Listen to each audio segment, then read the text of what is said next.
belum. Yang apa? Yang di model 9 tentang error handling dan auto generate number. Belum, mau nggak paham, mau paham. Iya sama, aku juga kurang paham sih. Arisa, ayo, ayo, iya ayo.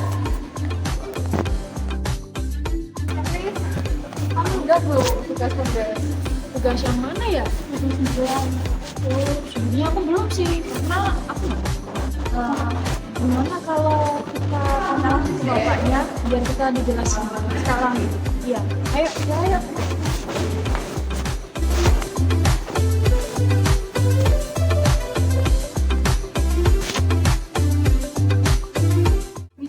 Ya, monggo. Selamat sore. Sore ya. Kami izin meminta waktunya sebentar. Iya. Jadi Bapak, kami dari kelas 10 bisa Ah. menanyakan mengenai modul 9 yang kemarin Bapak kirim yang membahas tentang auto generate dan juga error handling. Jadi ada beberapa pertanyaan yang mungkin kami belum paham nih. Oke. Ya. Kalau saya lebih ke penasaran aja sih Pak, kan kemarin udah nyoba, jadi itu kan kalau dari modul kan ada ini yang error handling itu penggunaan komennya kan yang catch, try, catch, and try. Nah itu ada komen lain dan penggunaan lain gitu nggak Pak? Ya. Mungkin langsung aja ya.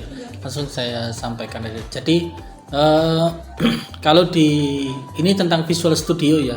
Jadi kalau yang di visualstudio.net itu selain try catch ya, itu juga ada yang namanya komponennya atau ya komponen ya di sebelah kirinya di toolbox itu ada tentang error handling.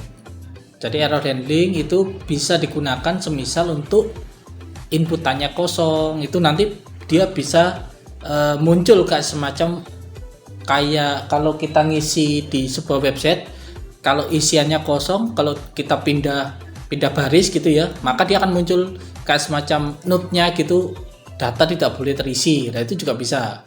Jadi itu namanya juga salah satu komponen yang di error handling. Di toolbox-nya itu ada. Nah, itu sih. Terus sama, jadi untuk try catch itu sebetulnya juga salah satu error handling. Jadi try catch itu adalah untuk menghandle error-error yang tidak disebabkan oleh kesalahan logika. Kesalahan logika maksudnya adalah semisal ada logik gitu ya, ada logika jika variabel A lebih besar daripada variabel B, maka hasilnya adalah C gitu ya. Nah, inputannya variabel B itu lebih besar. Nah, maka maka sudah sesuai. Nah, try catch sebetulnya fungsinya bukan untuk itu. Bukan untuk menghandle yang error kesalahan logika dari programmer, tapi lebih ke arah kesalahan dari yang disebabkan oleh sistem. Contohnya ya, try catch itu adalah contohnya semisal kalau Anda menggunakan Windows 11 sama Windows 10 atau sama Windows 7, itu akan ada perbedaan di rentang nilai stringnya. Semisal kasih contoh, semisal di Windows yang sebelumnya, di Windows berapa ya, misal Windows Vista, rentang stringnya misal 1 juta, katakanlah gitu ya, 1 juta. Nah, sedangkan di Windows 10 itu berubah jadi 1.500.000. Nah, inputan Anda itu adalah 1.800.000 misal kayak gitu. Inputan stringnya tadi ya, panjangnya.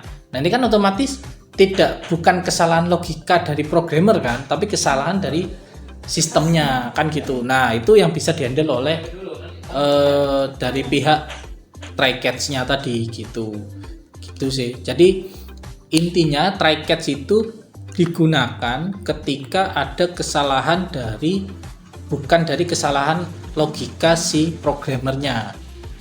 Terus kalau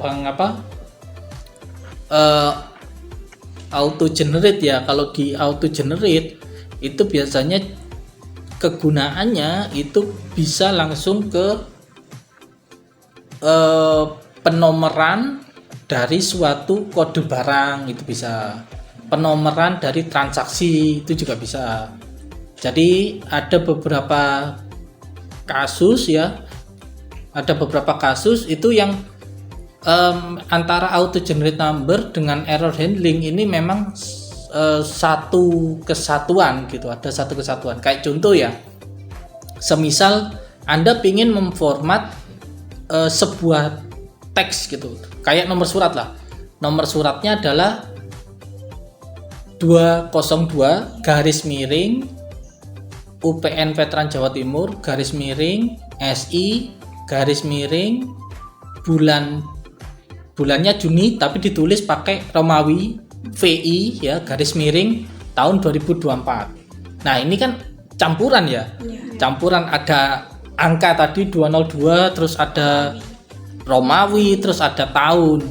Nah ini supaya dia tidak terjadi error ketika melakukan perhitungan di auto generate number, itu perlu dilakukan yang try catch tadi gitu.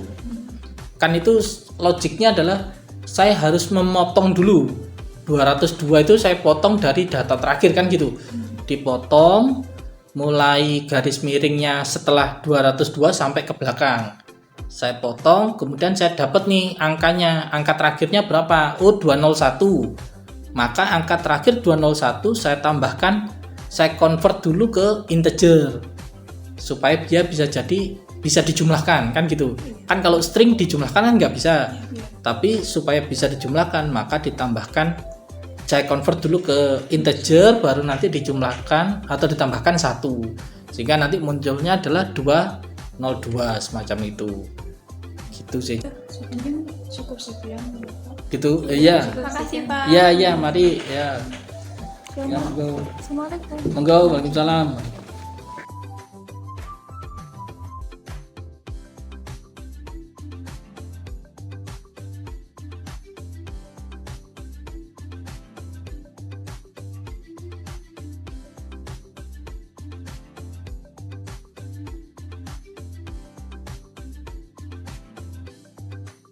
Yang pertama kita membuka Visual Studio dan membuat project baru. Kemudian kita membuat desain form sederhana saja yang berisikan text box untuk menginputkan nama dan juga usia, kemudian button untuk mengecek, dan juga ada list box untuk menampilkan data-datanya nanti. Kemudian klik 2 kali pada button, kemudian kita menuliskan kode untuk mengambil inputan dari text box, yaitu dari text box nama dan juga text box usia. Kemudian melakukan validasi input untuk memastikan nama yang diinput nantinya tidak boleh kosong. Kemudian validasi input pada usia agar yang diinputkan nanti rentang 0 sampai 120. Nah, di sini menambahkan current ID plus sama dengan 1 untuk menghasilkan nomor ID baru setiap entry-nya. Lalu menambahkan entry-nya ke dalam list box dengan format ID, nama, dan juga usia. Nah, di sini kita menggunakan error handling-nya untuk menangani kesalahan. Nanti akan menampilkan message box show. Itu untuk menampilkan notifikasi error jika terjadi kesalahan.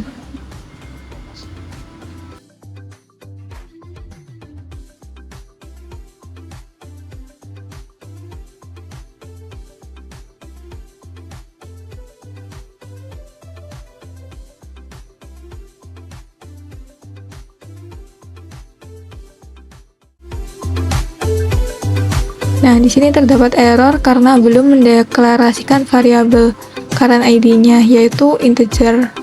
Setelah selesai kita save dulu, kemudian kita run. Nah, di sini coba kita inputkan nama dan juga usia. Dan kita cek. Nah, maka akan muncul di list box-nya sesuai entry tadi. Kemudian kita coba dengan inputan usianya, kita menggunakan string. Kita cek, nah maka muncul inputan error dia harus berupa angka.